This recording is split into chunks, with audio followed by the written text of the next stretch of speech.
My name is Daniel Rill, and I'm an undergraduate student here at the University of Notre Dame. Growing up, my mom always controlled what we watched on TV.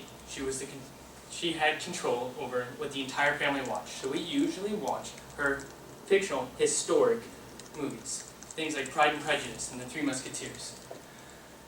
I was always confused as a little kid when I watched these movies because I didn't understand why the people dressed the way they did or talked the way they did either.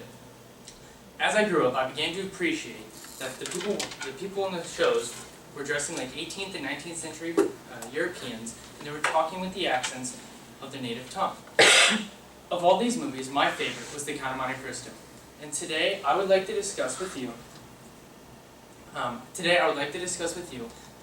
the influence that my mom had on me early on in terms of The Count of Monte Cristo, and the way that the director chose to do all of the things that he did within the film in order to make the movie appealing. First, I'll give you a short background. So there's Edmond Dantes, who's the protagonist, and he's wrongly imprisoned by Mr. Mondego and Mr. Villefort.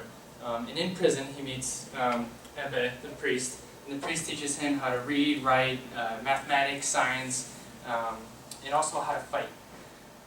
After the priest dies, Edmond escapes this prison and uses the treasure map that the priest gave him to become the Count of Monte Cristo. Now, from here, there's the book and the movie. The book, written in 1844 France, and the movie was produced in 2002 US. They went different directions on how the movie ended. The book decided to go with Edmund comes back and decides not to seek revenge on all the people that did wrong.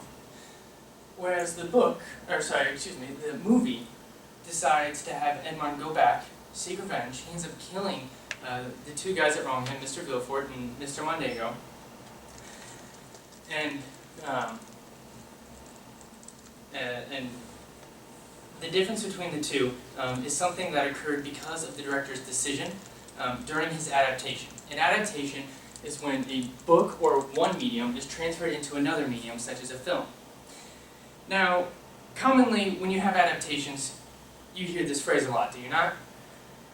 That book was so much better than the movie. The problem with this statement is that there's two different kinds of adaptation. There's intersection and there's fidelity of transformation. Now in intersection, it's almost an exact copy. So the book is going to be very similar to the film. There's not going to be much transformation of the story with the audience or the medium in mind. It's going to be the exact copy. So the book would have ended the exact same way as the movie.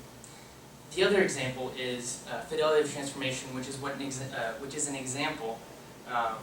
The Count of Monte Cristo, rather, is an example of a fidelity of transformation, in which the book is taken, the director decides to make changes to the book in order to better suit the audience and the medium that he's going to present the material into. Now, he makes this adaptation for one reason: to entertain the paying audience. Now, I've talked about these expectations of the viewers. What exactly are the expectations of the viewers like this? Well, as you can see here, there's this is a survey. So people were asked, okay, if you go to watch this movie, what do you expect to be in that movie? And as you can see on the right are the percentages of the quality that they expected in the movie. So in an adventure film, the top two categories were action and fast-paced. So when a viewer goes to watch this movie, they're going to expect to see action and fast-paced. Now, I'm going to draw an analogy here. If you want a cookie, and you bite into the cookie thinking it's going to be a chocolate chip cookie, but you bite into it and it's an oatmeal raisin cookie, are you going to be a little disappointed? I find it hard for people to say no. The movie is going to be the same way. So if people go to the movie thinking, oh, I'm going to see a fast-paced, action-packed movie, but then they go to the theater and they don't get that, there's going to be some disconnect. People expected something and their reality was different. People get these sort of expectations of what a movie is going to be like. For instance, The Count of Monte Cristo, from their past experiences. So an example would be people seeing The Count of Monte Cristo, if they've seen The Three Musketeers before, and they know it's action-packed, and it's going to be fast-paced, and there's going to be some romance. they're going to expect the same things out of the Count of Monte Cristo.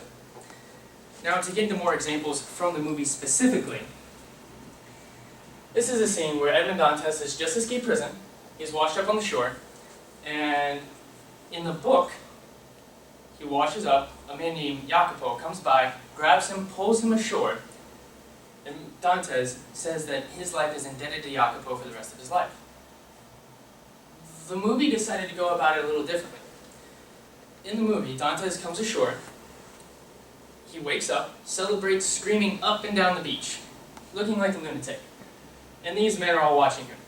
These men are all smugglers and thieves, and the captain here decides to pull him over, and there's someone who tried to steal from the group. His name is Jacopo. He decides to have Jacopo fight against Dantes for a spot on the crew. Now, Jacopo is the best knife fighter the captain has ever seen. So they fight, and Dantes ends up winning, but decides to spare the life. Now, this is quite a difference between the two movies. Why is it that the director decides to put in this fast-paced, action-packed, as opposed to this slow, sort of kind introduction? This is just another opportunity for the filmmaker to put in more action-packed, more fast-paced, put in what the audience is expecting, put in what the audience wants. Especially, this scene comes directly after a long, like 20, 30-minute portion of the prison scene that develops and leads into the rest of the movie. The director simply wants to get back on track with what the audience wants. Now, there's this discussion of, okay, adaptations. If the filmmaker's going to change the film like that much, then why not just create his own film? And the simple answer is money. When you make an adaptation, there's a couple of costs and guarantees. Number one, you pretty much already have a script. Your only goal from there is to adapt that script to your new audience.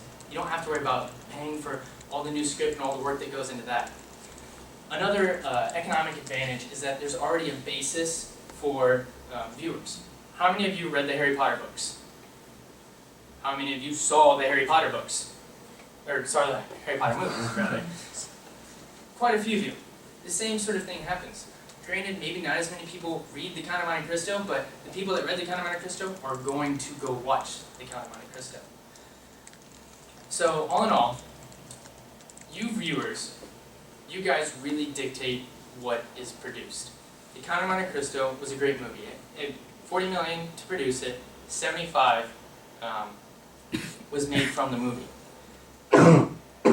Those numbers truly come from the viewers themselves. You guys are able to dictate what is seen based upon what you decide to go watch. Hollywood takes into account what is common, what is on track. If there's a popular artist or there's a popular actress, they appear in multiple movies back to back. You guys hold the power in terms of what is produced in Hollywood. So keep that in mind next time you go to the movie theaters. And thank you for your time.